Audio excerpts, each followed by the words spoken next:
We might have differences sa mga bagay na kaya nating gawin.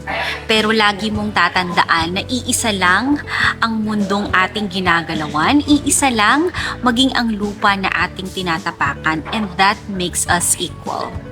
Gawin mo lang dapat, alamin na no ang tama. Sa taas ay magtiwala, di ka nag-iisa. Say no to pang-aapi, pang-aabuso at mali. Talk about it, be brave.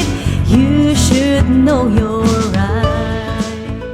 Hello guys! So, nandito ako ngayon sa rancho ni Mitra, isang kilalang pasyalan dito sa Puerto Princesa City. Actually, part siya ng city tour na tinatawag. That's why maraming mga turista ang nandito ngayon. Well, before, nung bata pa ako, I remember ang pinupuntahan namin dito, it's na napakalawak na lupain dito because it is a farm and mataas yung kanyang location, kaya sobrang ganda ng view na makikita nyo dito. Actually, from where I'm sitting right now, makikita ko, ang view ko ay isang, papakita ko na lang sa inyo.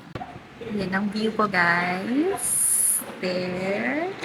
Nandito actually ako mismo sa loob ng bahay ni Mitra. Actually, ayan siya. Ayan siya. So, isa na siyang tourist destination dito sa amin. And ngayon, marami ng mga attractions dito. Meron na silang mga recreational activities. And just recently, nagbukas din yung kanilang cafe dito.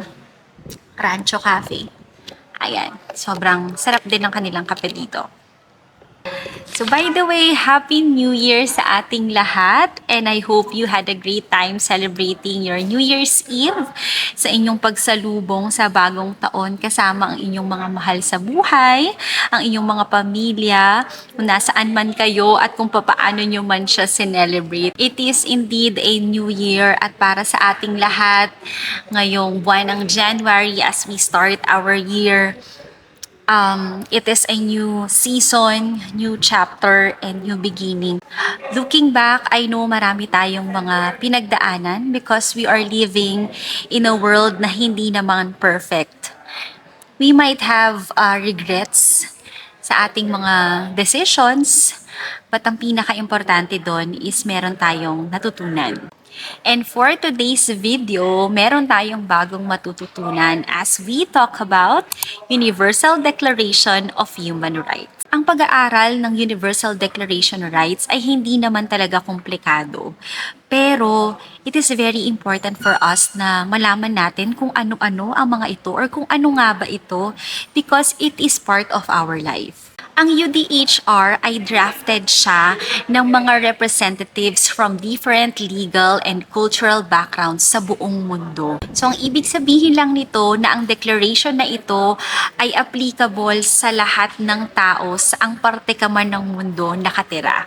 And finally, it was declared during the United Nations General Assembly in Paris last December 10, 1948. Ang Universal Declaration of Human Rights ay binubuo ng 30 articles. Yes, 30 mga karapatang pangtao.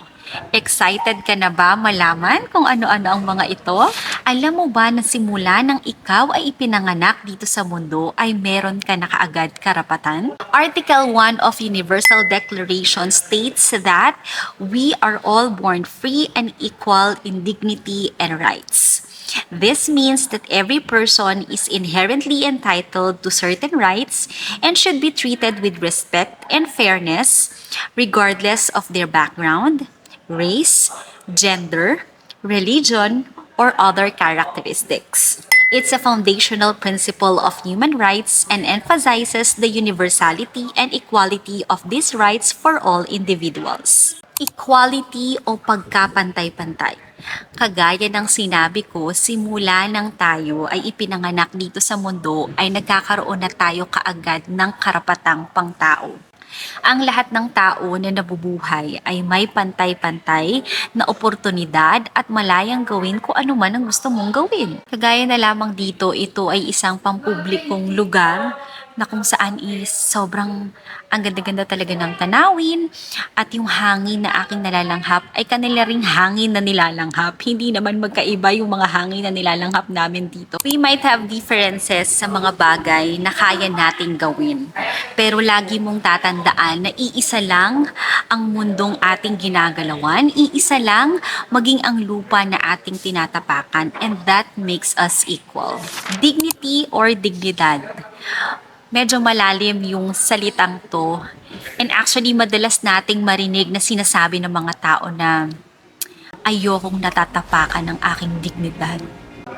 Diba? Para mas maunawaan natin ano nga pa tong dignity or dignidad, I made a little research sa definition nito. The state or quality of being worthy of honor or respect, a sense of pride in oneself, and self-respect.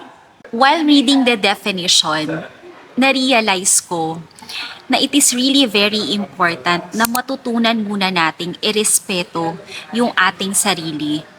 In that way, hindi na mahirap sa atin na ibigay yung respeto sa ibang tao. We are naturally born with talents and capabilities, and we should be proud of it. In that sense, you give yourself quality, worthy of honor, and respect.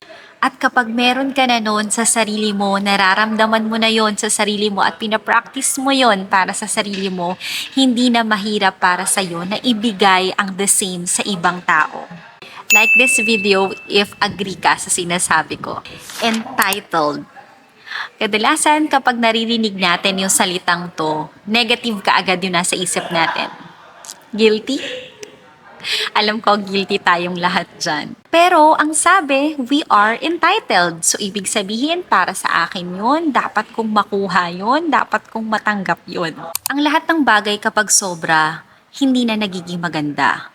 Kapag gusto natin na tayo na lang lagi yung pinapakinggan at gusto natin yung kung ano yung sinabi natin or kung ano ang opinion natin, yun ang susundin, alam ko na alam mo na hindi na yun tama.